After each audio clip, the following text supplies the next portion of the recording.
Welcome to Area DMG. Hey guys, this is a panel. Welcome for a TV show called Interview with Monster Bros. Interviews with Monster Bros. And the director isn't here yet, Jade Saxton. But until then, we were thinking like random Q&A or Q&A related questions. Yeah. I guess if you we love the show. Brandon's amazing in it. I'm okay. Austin's also there. And our Demi Mama, Jade, will be along shortly. Yes. And let me be professional and at least hide my one a little bit. Let's see. Austin, Austin, who do you play? I play a character named Yusuke with 3 U's. It's true. And I wanted to remember more about the essence of him. I remember performing slightly. But his character description on Wikipedia is just energetic and perverted. That's all. Typecasting. It's only one of them are true. I'll tell you guess which one. At each time. Yeah. Only one at each time. I'm either energetic or perverted. Because when I'm tired. Happy Saturday, everyone. Happy Saturday. 420. I'm for Taylor's April. birthday. No, we all know. Yeah, we know. I'm for April. I voice Hikari, the vampire. She's so good. I voice Kyoko Machi. Hi, I'm Terry Doody. The cutie. The cutie with the... It's really funny to explain it to people. Like, what happened to her? Like, she's born that way. I think... She has no face. She'd lose her head if it wasn't bulging out. Oh, wait.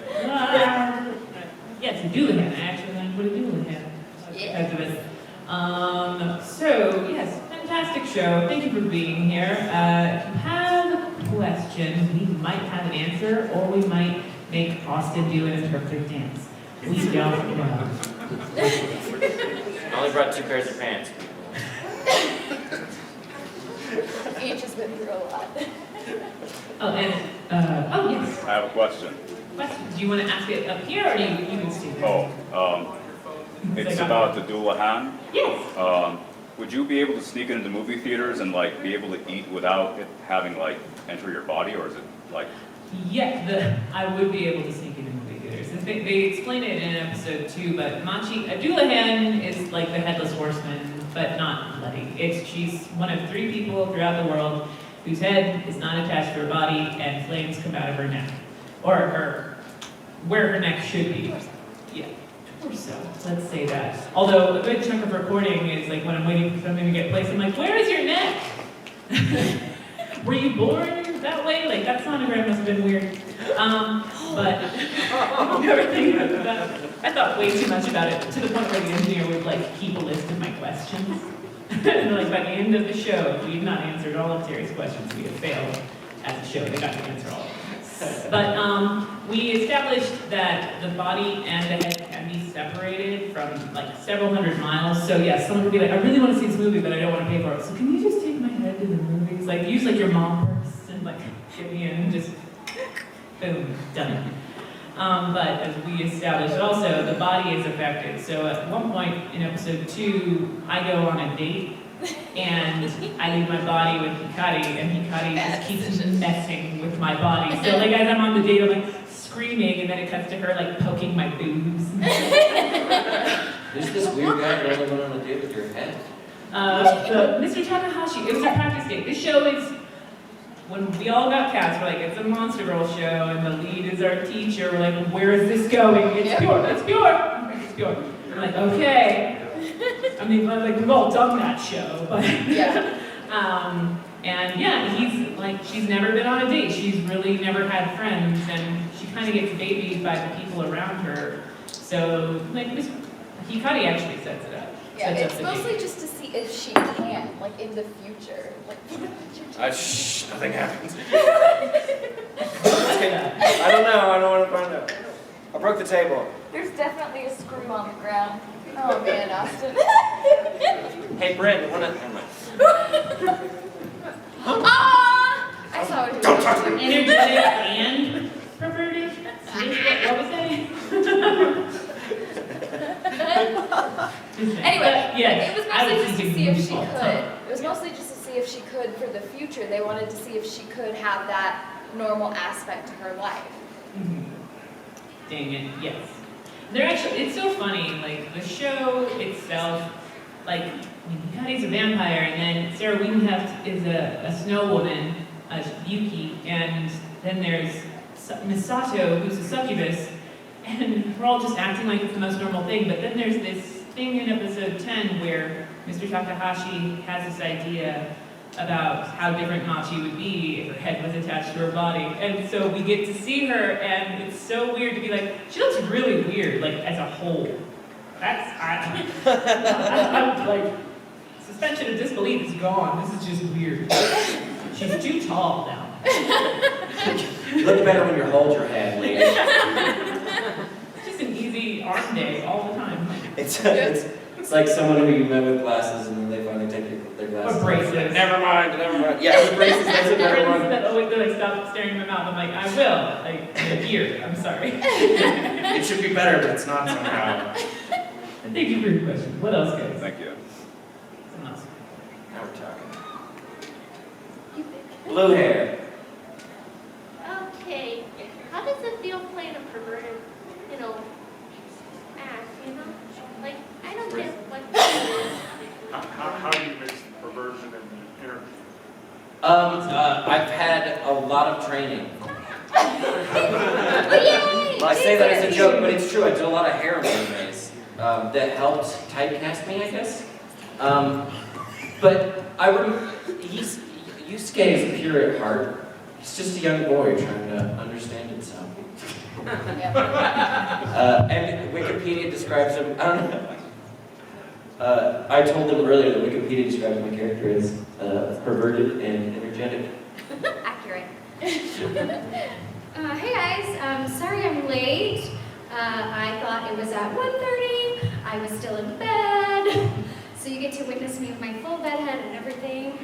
Hopefully you'll forgive me. You still look great. Like I hate over you.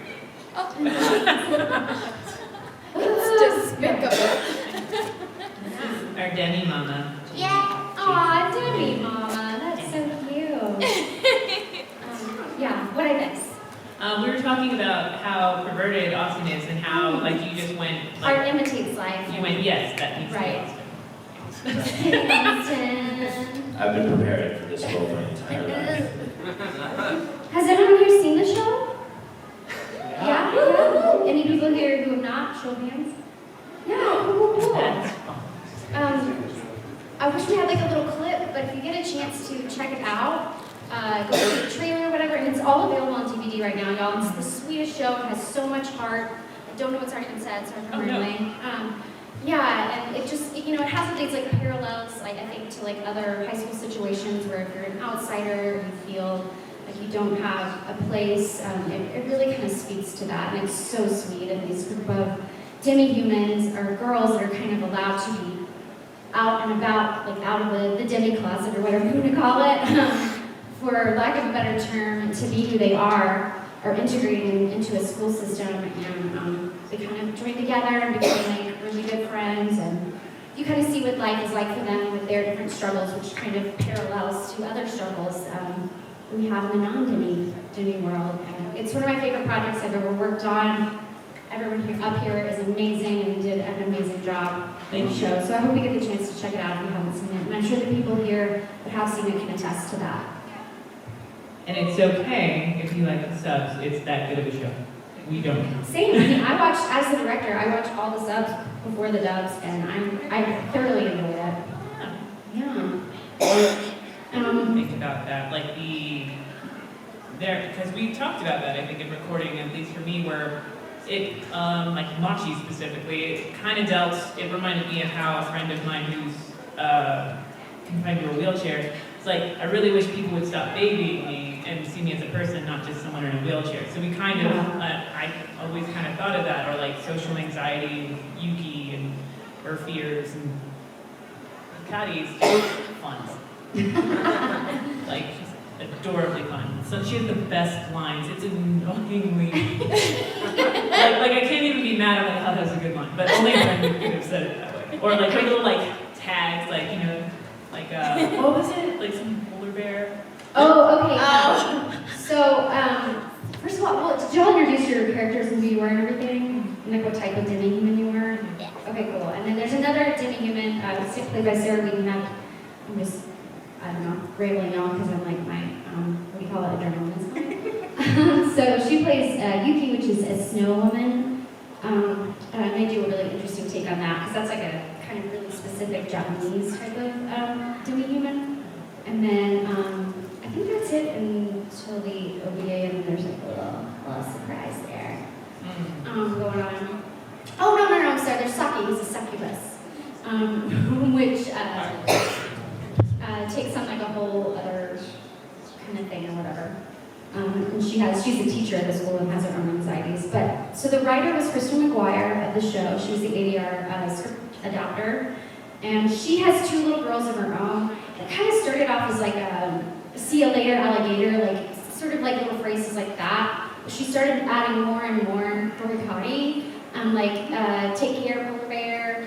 And then at one point, like I think all of us, or was it just me and Kristen, were in a thread coming up with like different ways we could say goodbye for Ducati. It had to have an animal at the end. It had to have an animal at the end. And I think my favorite one that actually made it in was the I'm out river trout. Yeah. I might still have that one somewhere, but it was, I mean we got a little, I don't know, competitive about it. Just had a lot of fun coming up with ways to say goodbye with an animal at the end of it. Yeah, nobody was like, Terry, you should do this. I'm like, I am doing this. Like, I need to help. I accept this challenge. Yeah. Very cute little layer to the show, for sure. We got a couple questions. One about how Austin is able to be diverted and energetic at the same time. And then a really good one about like would Masha be able to sneak just her head into the movies. Like, yeah. I mean, that's kind of an amazing superpower, but Hikari really takes advantage of that. Yeah. And, oh yeah, and I'm forgetting about our fearless leader, Mr. Takahashi, played by Chris George. So good. I just love how sweet the relationship he has with all these kids and how he looks up to them, and just really ends up being like a, I don't know, just a good mentor for them and a friend for them to have at the school that's got a little bit more adult life experience and all of that. Yeah.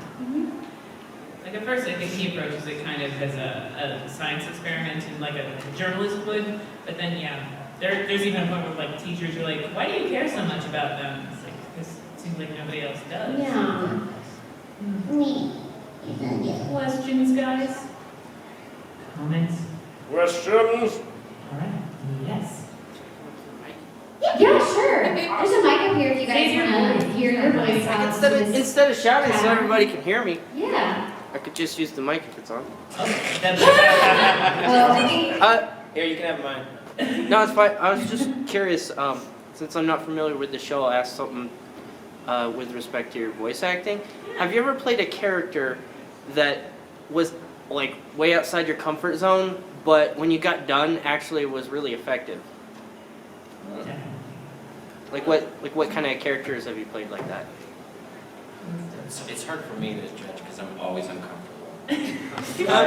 Constant state of discomfort.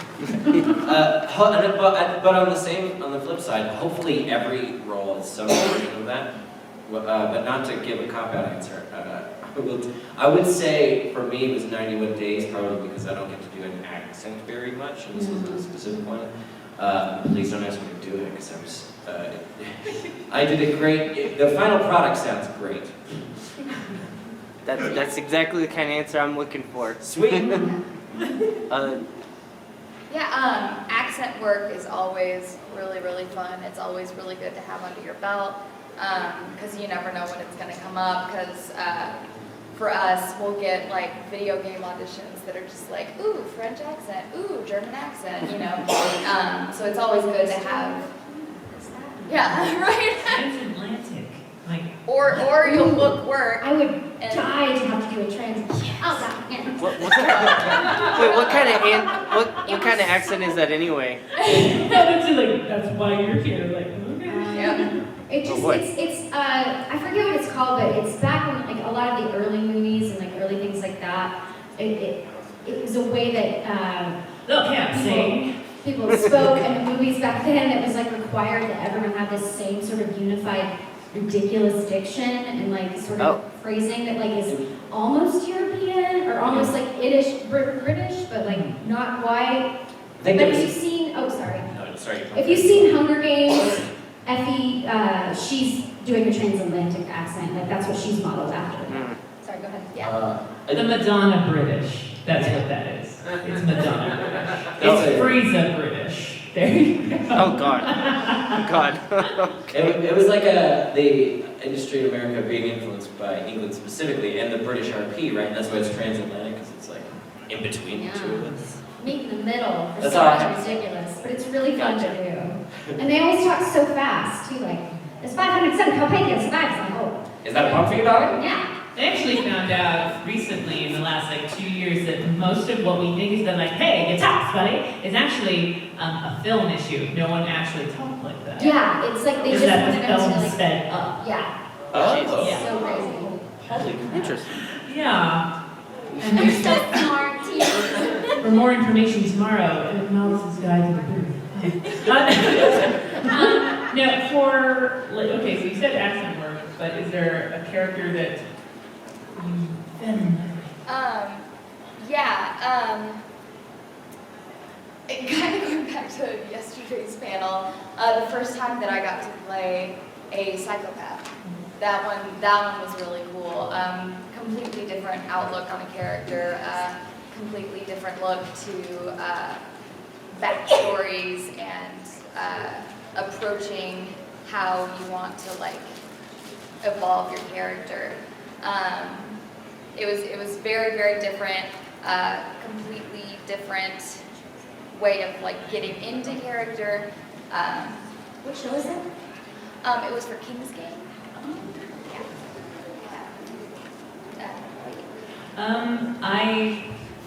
I tend, if directors know me for a while and they're having, I don't think that women have trouble with sarcasm, but sometimes if they know me, they're like, so this character is sarcastic.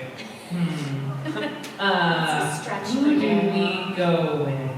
And then I don't know. Oh, me. It's to the point where it's like, my mother's like, are you being sarcastic? I'm like, I don't know. Half the time, I don't know.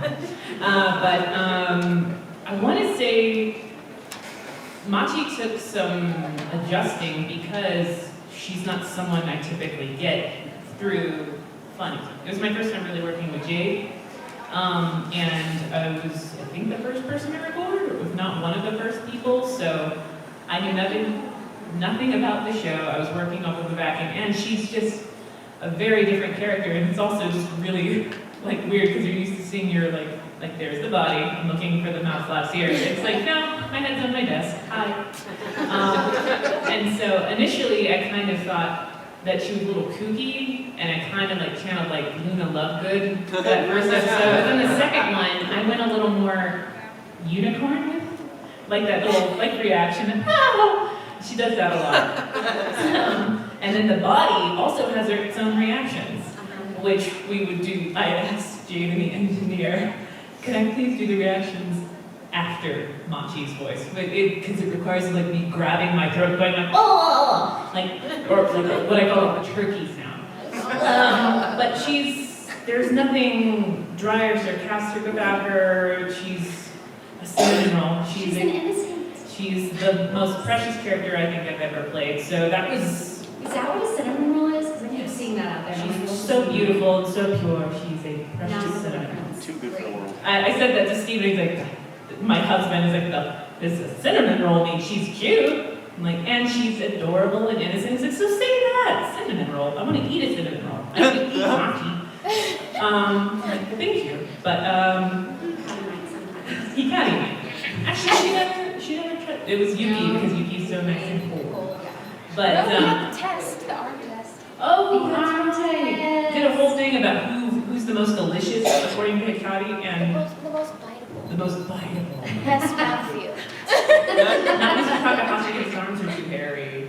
Oh man, that whole scene. That's was so so weird. Gross moment. But yeah, for me, it's Machi-chan because it's not like I didn't like her, but it's just she's so different from what I typically get. And actually, I would say that working with her has actually influenced things since then where I feel more comfortable going there to the sweet place. Because even with boys that I play, it tends to be very dry. Or if I do accent work, I tend to play the British scientist. It's like, hello, I want to say the name, I want to say the word Jaguar at some point. It's like, awesome. Like at one point in my code, yes, like there's a huge fight breaking out and it's just me drinking tea, like, this is lovely. But yeah, it's amazing. That means nothing, or that acquired nothing for me. But Machi, I mean, there's a whole point where she's like trying to get Mr. Takahashi because she's got a crush on him to kiss her, and she messes up, and he actually like drops a bunch of stuff, and she drops her head, and he actually catches it right before it hits the floor, and he yells at her, and she cries. I actually started getting I'm like, it's just that awkward thing where you're like, I put myself out there, that did not work out, I really want to run away, and she does. She like cries, and there's like tears on his shoulders as she just runs away, and I'm like, oh, that's not something I get to do very often. I feel things, I'm human, oh no. To be clear, you're just yelling at her in the way that like you yell at a child who gets lost at the grocery store, like, come back here, I love you so much. Like you're yelling at them like, Do you know care what about happened? them. Yeah. Yeah. I don't know if I have a comfort zone. No, I'm just kidding. Anything's, my motto is lean in, it really is. Because she has bad balance. Because I play so many weird, pervy characters, so I just gotta lean on into them. From How Not to Send a Demon Lord, lean in. Yeah, accents. A couple things come to mind for me. When something is like, because another question we get a lot is like, what characters are kind of relatable more to your human life? And I think when something kind of hits home really hard and like is a direct parallel, that's a little bit uncomfortable because it's like, oh, I know exactly how that feels. Like it's kind of bending from acting to like the feelings of the real kind of slipping in there. I can think of two movies, anime movies that I did. One was called Blood Sea, The Last Dark, where I played a character whose father had died, and then also in Wolf Children, I played Yuki, another character whose father had died. Both of those hit really home to me because my father passed when I was 4, and so it just a lot of real emotions come up, which kind of get you out of your comfort zone and make you have to just work through that. Horror stuff is hard for me. I worked with Terry on a project. What's it called? Junji Ito. I can never say that right. Yes, but actually Jade's pretty freaking funny without meaning to be sometimes. She had to do a maniacal laugh, and it scared the engineer. I mean, it was fun, but some of that imagery is very uncomfortable for me. I don't like horror movies, especially with the gory ones. Our episode was the way one if you ate that stuff or didn't eat enough or whatever, you just burst. It's called Smash. If that tells you anything. Yeah. So that was kind of gross. Yeah. You got some other questions? So, Jay, this one's for you in particular because you direct and you work with the writers. How hard do you work, or do you try to make the English voiceover similar in quality to the Japanese voiceover, and how hard is it to sort of keep the dialogue the same, or do you just sort of make up new stuff as you go and try to come up with a different personality for the same visuals? What do you say by quality? You mean audio quality or No, I mean like the story? Yeah, I mean you came up with all these different ways to say goodbye, which clearly that wasn't in Japanese at all. No. So how close do you? I like to say what we do is creative adaptation, where we still have a hand in shaping these characters' journeys. 100%. I almost always love what the Sei is doing. But we just, sometimes have more room to play a lot of times just because of the flaps. Like, for example, watashi wa, or whatever, that's watashi, that means I, right? Well, we say I, so we have automatically more flaps to work with to fill in and say stuff, and so it's just kind of we almost have to do that, but also, we want to put our stamp on it, just like they provide the voice and the kind of feeling of whatever goes in, the writer at the same time, and our collaboration as directors with writers, we want to have a say in it. But some of it does kind of happen organically, that whole goodbye thing. That just happened as a fun thing that we all liked as a team, and just started trying to find ways to put it in there. Because that's not, in my mind, taking away from the J at all, or from the Japanese portrayal of it. We're just putting our own little spin on how Hikari's personality, which I think with the way that it was animated, totally made sense. I think Hikari would totally do that. Especially with her relationship with her sister and all of that. They have a silly thing going on there too.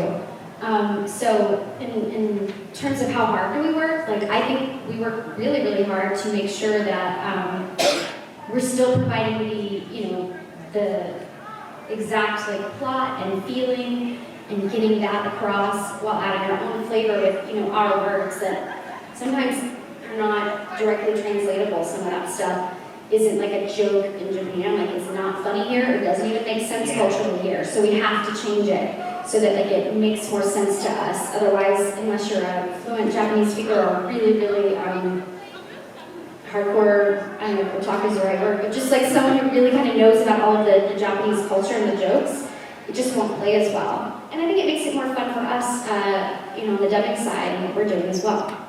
Cool, thank you. You bet. Yeah, just adding on to that point, because that's an excellent point. That's why they kind of make it localized, the word's localization is, we, older dubs, you do see it hey, those aren't cousins, they're a lesbian couple. Okay, don't change that. Alright, but then, if you know what show I'm talking about, it's pretty damn funny. Yep. You're wait, it's their cousins, this is really weird.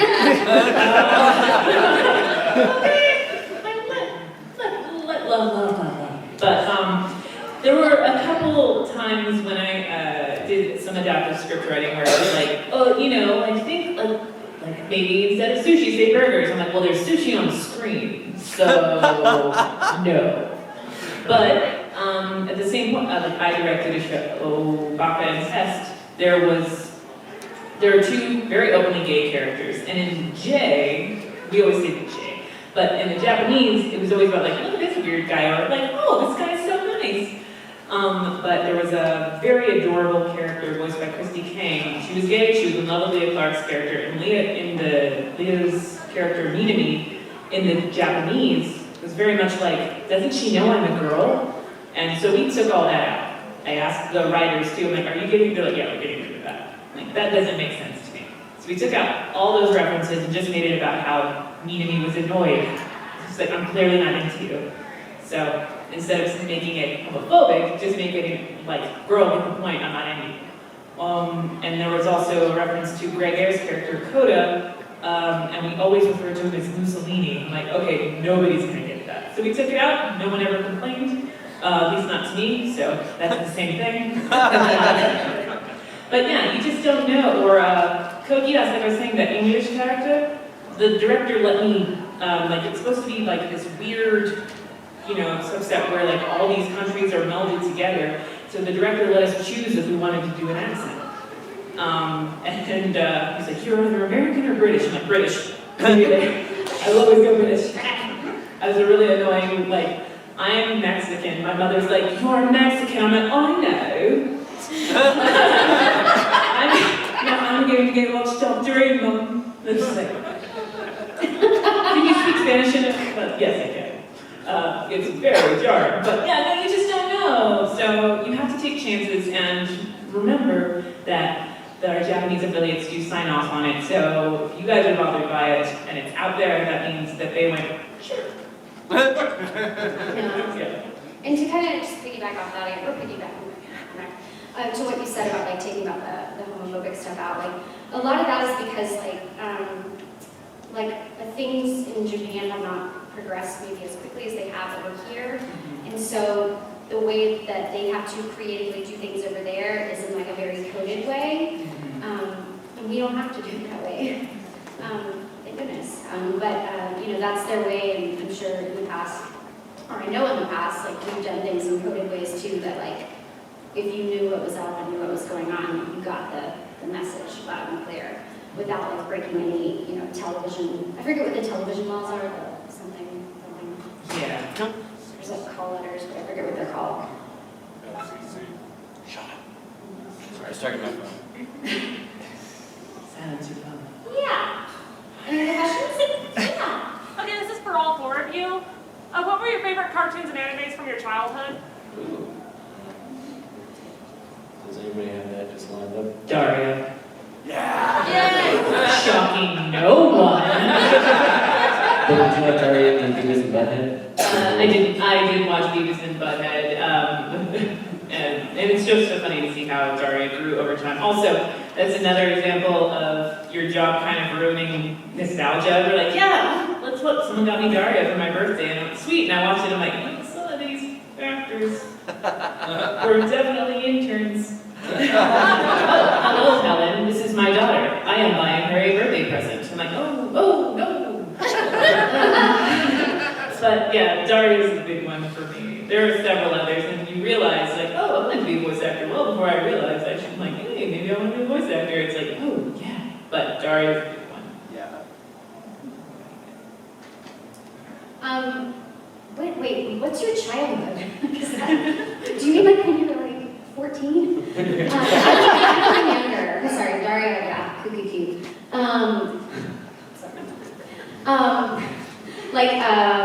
Rainbow Bride, Care Bears, My Little Pony. I loved all of that because I'm a child of the 80s. Care Bears is dark. Care Bears were awesome. All the Care Bear movies were like a jam. Some of the movies were intense. Yeah. So kids get hypnotized. Like, it's stuff that we wouldn't get away like that, like, Josh now. Like, wait. Like, this is like a 1,000-year-old spirit, and he's like falling in love with like 8-year-old girl. What's up? What's going on? None of you guys watched Johnny Quest, That's did you? literally Oh, yeah. I'm like, wait, I love that show. Which show? I was like, Jade's like, you just like described like a show we are actually dubbing. I'm like,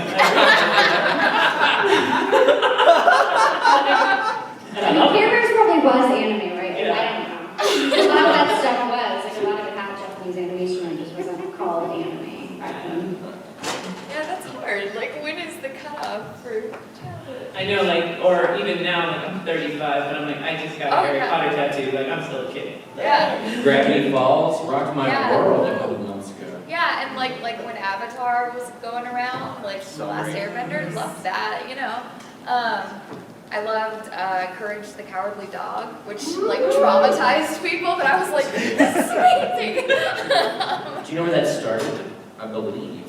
Because if anybody had HBO in the 90s, before the movie would come on, there would often be short films. And Courage the Cowardly Dog was a short film on HBO in the 90s. And then it got picked up as a TV show. No, I'm realizing, wait, Daria was like being a teenager. I think we even graduated the same year. Whatever.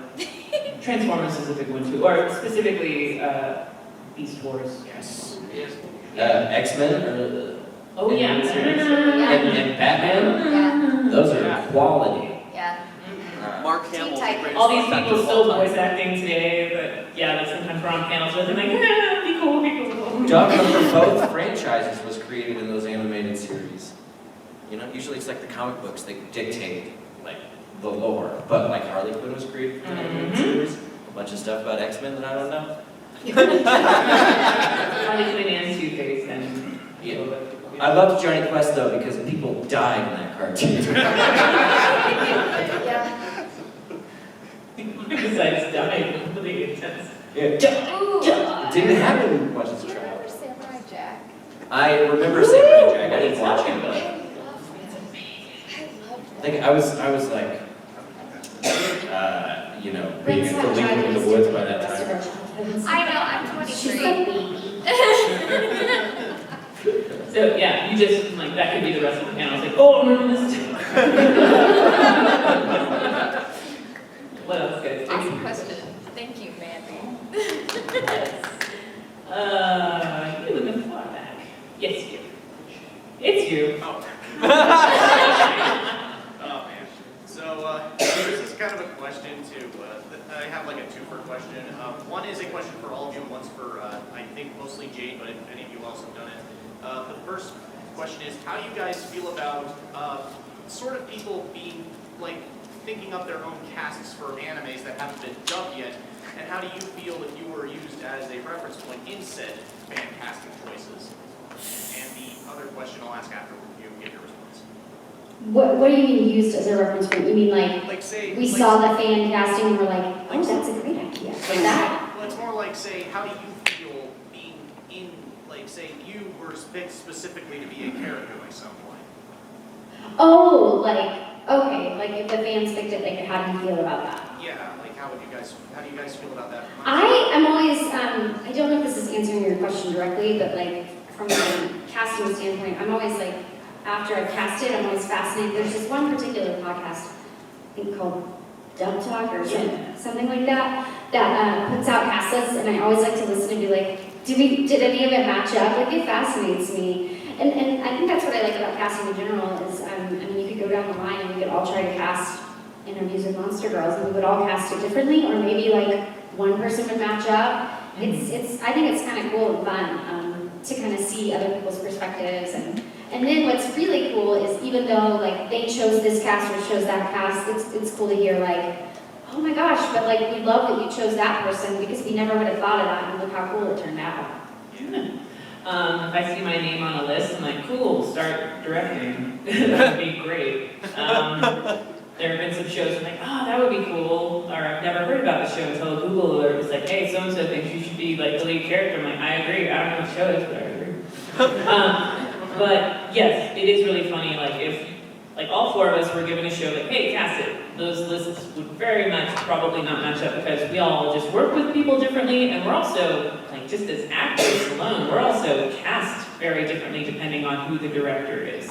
Like what I would do for like Jill McDonald was usually sarcastic people or boys, but then there are some people that never use me as boys, or only women, or sometimes lately, like in Houston, I typically only play younger girls. I've only recently in Made in Abyss played a boy. So yeah, sometimes it differs by studio, but I think there was on that podcast, there was one for interviews with Monster Girls, and I'll pretend I didn't watch it, but I did. And I forget who they put it as yeah, like all right, who's everybody's top pick? And I'm never anyone's pick. Ever. So it's like, did it work? I'm like, did it work? And they're like, yeah, it took a little while. I'm like, I'm with you. I hear you. But yeah, no, we're always flattered unless it's like, hey, here's this like hentai. I'm like, oh, I guess that's sweet, but good to meet you.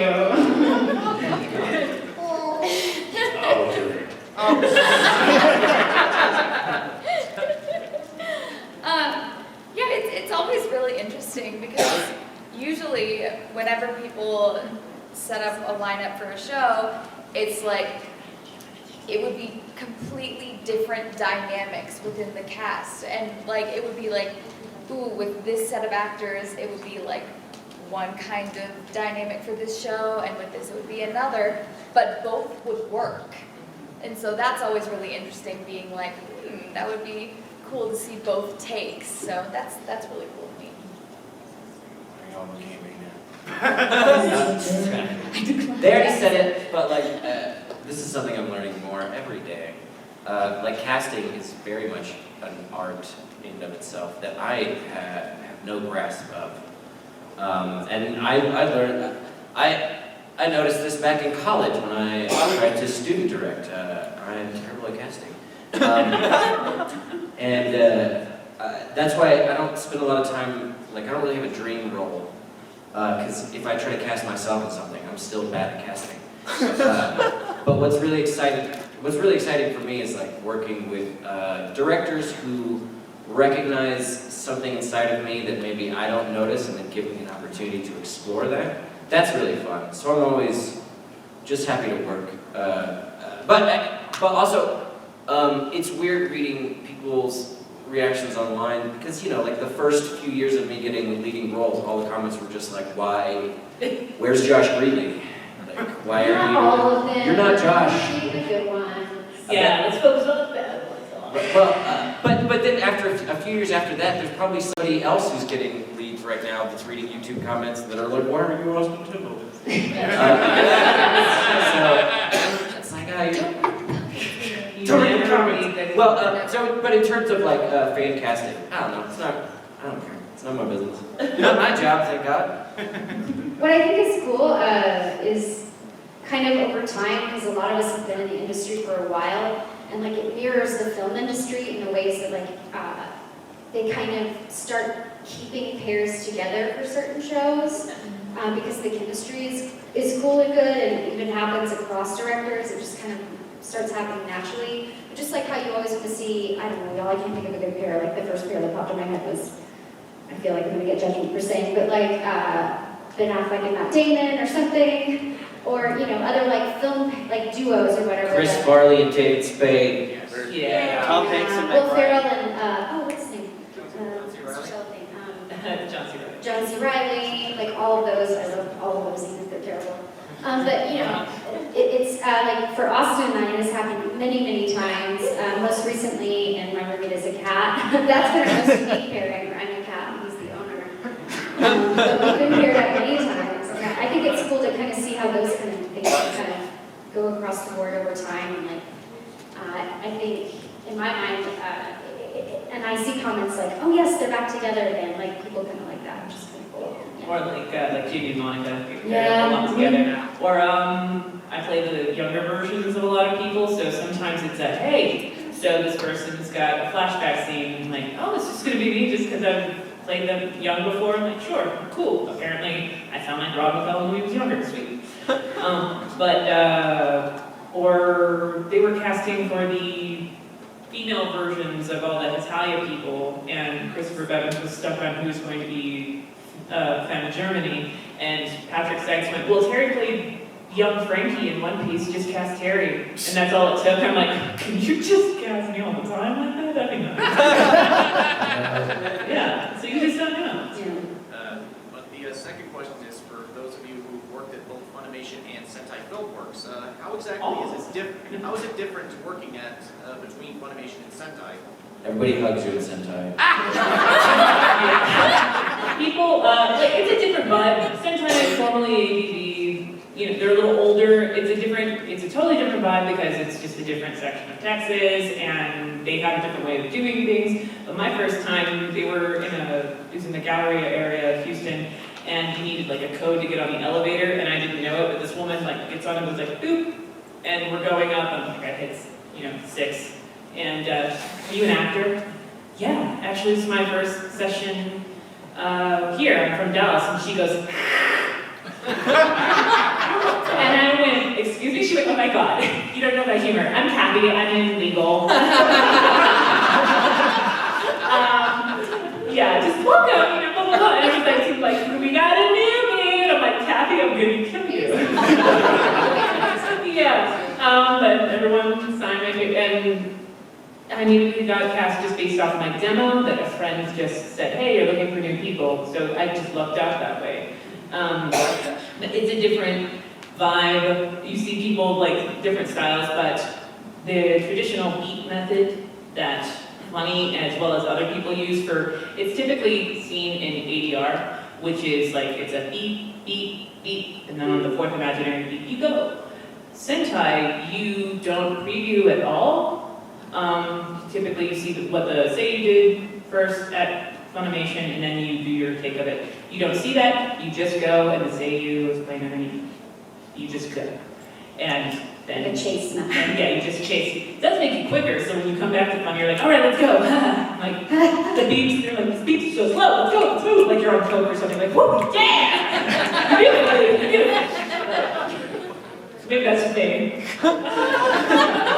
But someone else talk now. What she said. Yeah. Cool. Yeah. Y'all can go. Next question. Blue hat.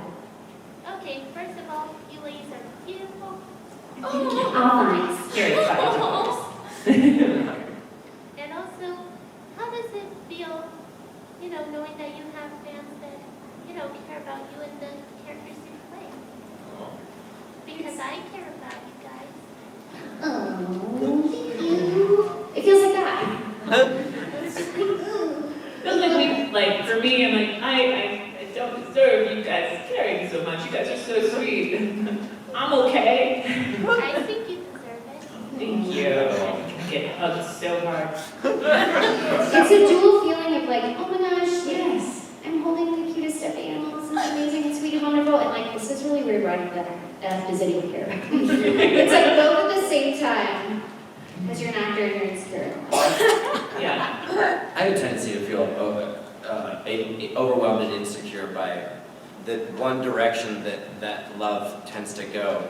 But really, it's like, and I'm trying to solidify this understanding in my mind lately about what my job is. And there's something very therapeutic about being an actor in general. And that's why theater and therapy have the same root word, because it is an exchange of like a communal healing in general. We're all trying to fix the things that are broken and push humanity into a more fully realized place of love and kindness. So it's like kind of our job to like feel that, express it, be better people by it, and then like shoot it back out into the world.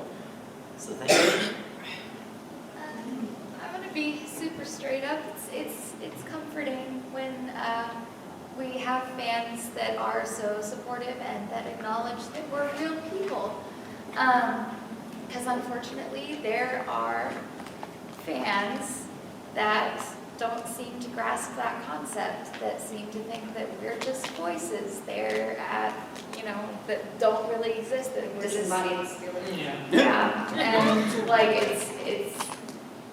it seemed to like really become even more evident with everything that's been going on lately. It's just like, you guys are professionals, you guys are just meant to be there for our entertainment, like, why would you do this to us? And it's like, because we're not just there for you, we need to feel, like we're safe or stuff like that. And to have people that understand that, that's wonderful, and we appreciate that you acknowledge that and that, you care.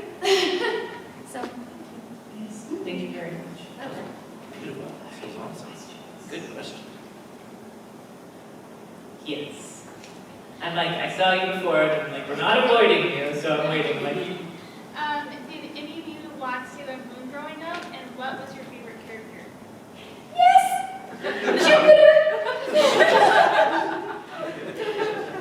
yes, tuxedo mask.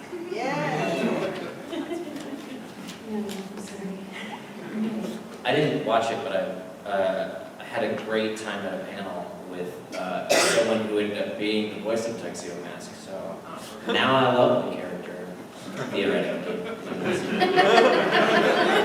oh, but I had the biggest crush on Uranus. Biggest crush. Okay. It's a cool name, Uranus. Alright. Someone else. Orange shirt. Going back, I know some of you might be stressed. Did you do anything in high school or college theatrically? I know you were talking about casting and directing in college. However, I'm a former teacher, so I was curious, watching you on the panel, I can sort of vision you back in school. And it sort of brought the question out. Were you in theater? Were you in forensics? Were you wallflower? Were you... Oh. Like college or high school or both? Pick either work on your end. I've been on stage ever since I was 4. Like, I started out as a singer, like in choir and church and all that. Like, that's kind of where my background is. And then, of course, I had to foray into show choir because naturally. I love show choir, I love all the choirs, and I did a lot of community theater and high school theater. And I did as much as I could while getting a music degree in college. And I actually met Austin before we ever met, doing voiceover, doing a theater gig with him on a fake version, or not fake, that's not the word. What's the word? Parody. Spoof, yeah, parody. Homage. Homage of Buffy the Vampire Slayer called Brainy the Vampire Staker. Where Austin played, was it? Steak. Just Spike's character. And I played Willow, not Willow, I played Spruce, which is Willow's Oh my god. It was really fun. I missed those leather pants. Revival. It was that director didn't know what they were getting into because whose name I forget completely. I think it was Donna? No, I don't know. Don't listen to me. Whatever. It was she blocked at the end. She was like, "Okay, you're gonna come back out and like take a long time dying." And she's like, and I was like, "What do you mean?" And she's like, "Just feel it out." I was like, "Okay." You gave me way too much power just now. It's one of the greatest. Death scenes. It kind of, that one for sure paid homage to the original like movie version with Paul Rubin. Y'all, thank you for finishing all of my names. You tell me we've worked together before like this. You mean this? Like, I do mean this. Or no, I don't mean that. You mean this. Do you guys have theater backgrounds? I did a couple of, like dance shows or whatever, that I'm like, I hate doing this. My mom's like, you look great. I'm like, I hate my life. Are there videos? Yes. But I actually started doing stand-up comedy when I was 14. I got paid in dinner. And then I started doing talent shows. I started hosting them, and then I would do a set at the end. Tech theater, I started out doing stage management, and then started getting the comic relief, and then started doing musicals because I do love singing. I was actually cast in West Side Story as a guy because not enough guys at my high school could sing. And I'm like, but that's confusing because anybody wants to be in the gang, but they won't let a girl in. They're like, doesn't matter. I'm like, do I have to take down my boobs? They're like, we don't care. I'm like, all right, let's They said we don't care? We don't care. I'm like, well, I appreciate My it. whole life is having my boobs. But yeah, and now once a year I talk to theater students in downtown Fort Worth with my theater teacher that got me into theater, which is kind of surreal because she went to college with Mike McFarland, who used to be my boss. He's also the voice of Nasaroshi, and he's directed a ton of stuff. But it's just kind of crazy that how we're all interconnected. But it's just she's like, I wish that we discovered and talked about voice acting in school, but now she just pays me to do that. So yeah, I loved it, and but I got my degree in radio, television, film in college, which is basically the same thing. Yeah, like Jade, I started from a really young age doing stage and music. Went into choir and theater in school, did the show choir thing. And then actually, I was going to pursue musical theater for college, and I actually got accepted into Oklahoma City University's musical theater program, which, if you don't know, they take 6 boys and 6 girls for their program each year, and that's it for musical theater. And so I was really, really excited. That was like the dream school. Kristen Chenoweth went there, and she made it big on Broadway. So I was like, yes, I did it. I'd been going to their summer camps, training to get there. And I had a theater coach that had helped me with my auditions to get into the program. Because the auditions for musical theater programs are absolutely ridiculous.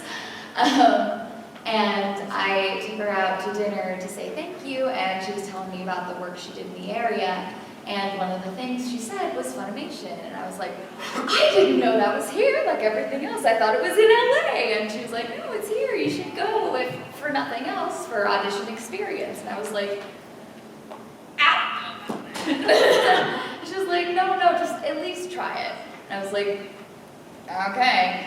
I was still 17. It was the summer before my senior year of high school. And I went in for the open calls and auditioned with Joel McDonald. And funnily enough, he was like, are you a singer? And I was like, yes. He was like, you have like that kind of like melodic speaking, like it was weird. And then a week later, I got cast in Fairy Tale. And I was like, oh my gosh. And so I just kept booking, and I was like, what do I do? So I went and I talked to the director for the program at OCU, and he was like, I want to be honest with you, right now you're doing what a lot of my students are preparing to do after college. So I can't say yes, you can do both, because I don't think it's safe for you to be driving to Dallas, back to Oklahoma, driving to Dallas, back to Oklahoma, because you're going to be involved in shows here, and they're going to run late, and it's just not safe. I don't feel comfortable with you doing that. So I had to choose, and I chose Funimation. So that's how I ended up That's where I so am. hard, but it worked out so well for you, but that was Yeah. amazing. Yeah. Oh my God, so hard. Yeah. But 6 years later, here I am. Good job. I was just enjoying that. I didn't even think of my answer. Are you more interested in the educational aspect of how I was live more here? interested in Spark, the Bay of Sparks in school. I used to run away a lot as a child. I used to be really dramatic, and I found myself reenacting dramatic scenes with kids on the playground a lot. I think somewhere it's me trying to make sense of something. And I kind of got pushed into theater, and I did a lot of theater. And more and more my experience was somehow I got thrust into some artistic endeavor, and then it happened to me, and then afterwards I tried to make sense of it, and that became my education, and still is to this day, I think. So I went to an engineering school, an academic scholarship, and then somewhere like 3/4 of the way through, I was a terrible engineer, or I just didn't care. And so I cobbled together an arts and performance degree at an engineering school, which basically meant that I could do whatever I want. But I was influenced by a lot of profoundly narcissistic men who were very productive with their narcissism, and also older men who taught me things, and older women who would often be like, you should investigate stillness. And just people who just taught me things about myself. And I guess I know a lot about acting, but I'm a damn expert on my own brain, and that's as far as I can get. And as long as I spend my time thinking about that, somehow people pay me to do stuff. Which is why I'm in a lot of ways, I'm a terrible actor, because I'm not a character actor. I'm not very good at mimicry or putting things on or doing stuff on purpose. I don't always know how I got here. And the more I invest in that, people continue to pay me to. It's kind of maddening though. I was thinking I could have Alzheimer's and still do my job, because I just have to sit in this booth and read the thing and feel really in the moment. And it helps if you forget your entire life. Austin! Jesus! Yes, he comes from a theater background. Theater. Well, that's our time. On that note. Thank you guys so much. Morning, Maya.